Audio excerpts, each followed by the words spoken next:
لك ما بعتلك من شوي تسجيل.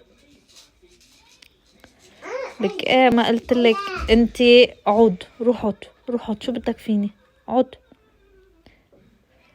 قلتلك انتي الحق عليكي، انتي ما بتعطي ولادك جوديس كل يوم، ما بتعطيهم الا كل لوردا بس. شوفي انا بعطيه لعدي جوديس كل يوم وقت اللي بده، صبح ظهر عشية، وقت اللي بيقلي عدي بدي جوديس انا بعطيه جوديس.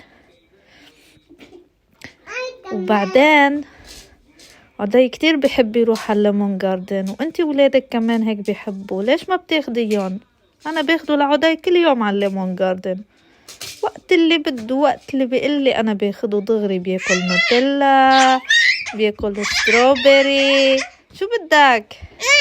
شو انت بدك تروح على الليمون جاردن؟ تكرم عينك حبيبي.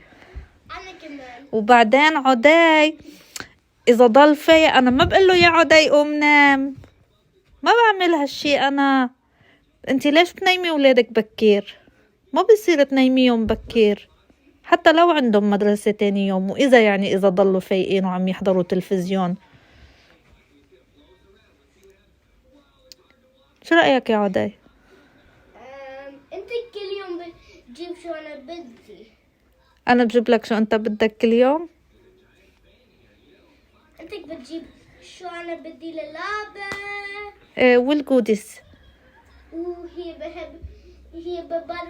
وهي بتجيب كل يوم جوديس لأنا. انا كل يوم جيب لك جودس. يا هيك الابن الوفي يا بلا. بس يا ماما خليني انام بكير.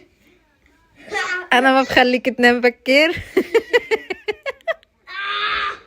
عم يمشي معي بالكذبة.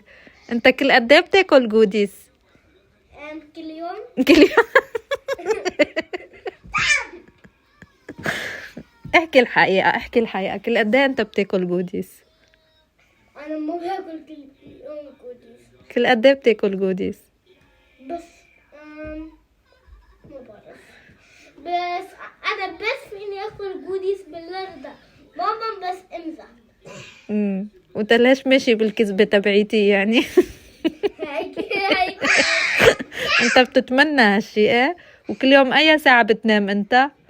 بتنام بكير ولا بتنام مأخر؟ نام بكير. انت اول واحد بتنام بالبيت.